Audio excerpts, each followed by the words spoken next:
Hello guys, welcome back to Q&A 360. இந்த வீடியோவில் என்ன பார்க்க போகிறோம் அப்படின்னு பார்த்தீங்கன்னா, டிஎன்பிஎஸ்சி எக்ஸாமில் தமிழ் சொசைட்டிங்கிற டாப்பிக்கில் கொஸ்டின்ஸ் பார்க்கலாம். Previous year question. First question, கிழக்கின் ட்ராய் என்று அழைக்கப்படுவது எதுன்னு கேட்டிருக்காங்க.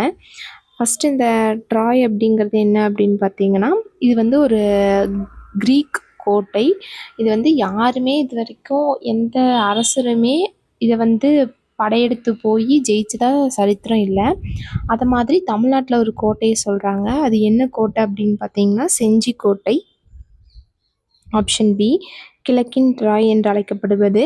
ஏன் இது இப்படி சொல்கிறாங்க அப்படின்னு பார்த்தீங்கன்னா, செஞ்சி கோட்டையும் இது வரைக்கும் யாருமே வந்து போரிட்டு போய் கேப்சர் பண்ணது கிடையாது. இந்த கோட்டை எந்த மாவட்டத்தில் இருக்குது அப்படின்னு பார்த்தீங்கன்னா, விழுப்புரம் மாவட்டத்தில் இருக்குது. இதை கட்டினது யார் அப்படின்னு பார்த்தீங்கன்னா, ஆனந்த கோன் அப்படிங்கிற அரசன். எப்போ கட்டியிருப்பார் அப்படின்னு பார்த்தீங்கன்னா 1190 கட்டியிருப்பார். ஸோ கிழக்கின் ட்ராய் என்று அழைக்கப்படுவது செஞ்சிக்கோட்டை, விழுப்புரம் மாவட்டத்தில் இருக்குது.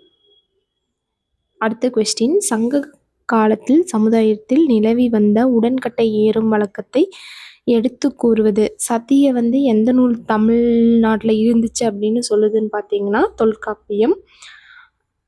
இந்த நூல் குறிப்பு மூலம் என்ன சொல்கிறாங்க அப்படின்னு பார்த்தீங்கன்னா, தமிழ்நாட்டிலையும் அந்த காலத்தில் வந்து சதி, அந்த நம்பிக்கைகள், உடன்கட்டை ஏறுதல் வழக்கம்லாம் இருந்துச்சு அப்படிங்கிற கன்க்ளூஷனுக்கு வர்றாங்க.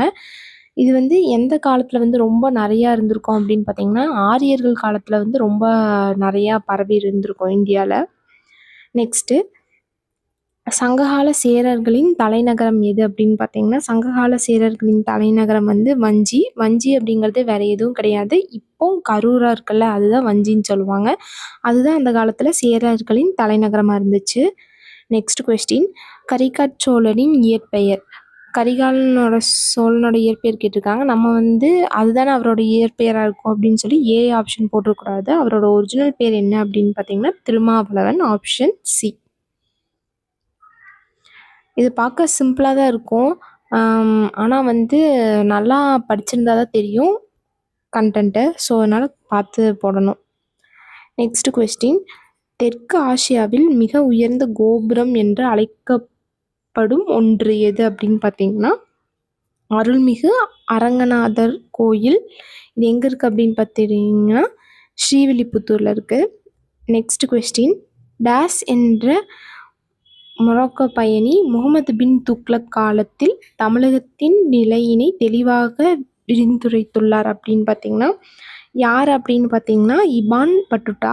இவர் வந்து ஒரு மொரோக்கோ நாட்டு பயணி. இவர் வந்து அந்த முகமது பின் துக்ளக் காலத்தில் தான் வந்து இந்தியாவுக்குள்ளே வந்திருப்பார். அதே மாதிரி அவர் என்ன பண்ணியிருப்பார் அப்படின்னு பார்த்தீங்கன்னா, மதுரையை ஆட்சி செய்த சுல்தான்கள் எப்படியெல்லாம் ஆட்சி செய்கிறாங்க அப்படிங்கிறத பற்றியும் அவர் வந்து அவரோட புக்கில் எழுதியிருப்பார். அந்த புக்கு பேர் என்ன அப்படின்னு பார்த்தீங்கன்னா, ரிஹ்லா.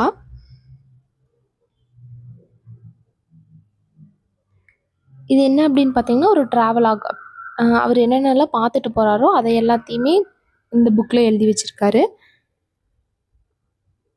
நெக்ஸ்ட்டு, சங்க காலத்தின் தங்கத்தினை மதிப்பிடுகிற அளவாக இருந்தது எது அப்படின்னு பார்த்தீங்கன்னா, களஞ்சு.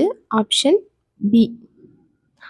அப்போ இந்த வேலி எதுக்கு அப்படின்னு பார்த்தீங்கன்னா, இப்போ நம்மளே இந்த டேர்ம்ஸ் எல்லாம் இப்போ யூஸ் பண்ணிட்டு தான் இருக்கோம். வேலி அப்படின்னா லேண்டை குறிக்கிறது. லேண்டை அளக்கக்கூடிய மெஷர்மெண்ட் பேர் வேலி அப்படின்னு சொல்கிறாங்க. அப்புறம் களஞ்சு கோல்டு. நெக்ஸ்ட்டு, மரக்கால் அப்படிங்கிறது எதுக்கு அப்படின்னு பார்த்தீங்கன்னா, நெல் மற்றும் தானிய வகைகள். இது வந்து இன்னுமே வழக்கத்தில் இருக்க தான் செய்யுது. நெக்ஸ்ட்டு வந்து கூப்பிடு. இது எதுக்கு அப்படின்னு பார்த்தீங்கன்னா, தூரம், டிஸ்டன்ஸை மெஷர் பண்ணுற யூனிட் பேர் கூப்பிடு அப்படின்னு வச்சுருக்காங்க அந்த காலத்தில். நெக்ஸ்ட் கொஸ்டின், எந்த தமிழறிஞர் மர வழிபாட்டினையும் பாம்பு வழிபாட்டினையும் ஒப்பாய்வு செய்துள்ளார் அப்படின்னு பார்த்தீங்கன்னா, இப்போவுமே நம்ம தமிழ்நாட்டில் வந்து இந்த ஒரு மரத்தை கும்பிட்ற வழக்கமும் பாம்புகளை கும்பிட்ற வழக்கமும் இருக்குது. இது எந்த அறிஞர் வந்து ஒப்பிட்டு செஞ்சுருக்காரு அப்படின்னு பார்த்தீங்கன்னா, சுப்பிரமணியன்.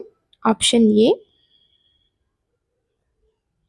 நெக்ஸ்ட் கொஸ்டின், உழவு தொழிலுக்கு அடுத்தபடியாக பழங்கால தமிழர்கள் எந்த தொழிலில் ஈடுபட்டிருந்தார்கள் அப்படின்னு பார்த்தீங்கன்னா, ஃபஸ்ட்டு அக்ரி. நெக்ஸ்ட்டு வந்து எது அப்படின்னு பார்த்தீங்கன்னா, ட்ரேட், வணிகத்தில் வந்து இருந்திருந்தாங்க. நெக்ஸ்ட் கொஸ்டின், முசிறியை இந்தியாவின் முதல் பேரங்காடி என்று கூறிய வெளிநாட்டு நூல் எது அப்படின்னு பார்த்தீங்கன்னா நேச்சுரல் ஹிஸ்ட்ரி, இயற்கை வரலாறு. முதல் பேரங்காடி அப்படின்னு என்ன அப்படின்னா, இப்போ நம்ம வந்து மாலுன்னு சொல்கிறோம்ல, அதைத்தான் வந்து பேரங்காடின்பாங்க. ஒரே காம்ப்ளெக்ஸில் வந்து பார்த்திங்கன்னா நிறைய கடைகள் வந்து இருந்துச்சு அப்படின்ட்டு முசிறியை வந்து இயற்கை வரலாற்றில் வந்து சொல்லியிருப்பாங்க. இந்த புக்கு எழுதுனது யார் அப்படின்னு பார்த்தீங்கன்னா ஒரு ரோமன் பயணி, அவரோட பேர் வந்து பினி.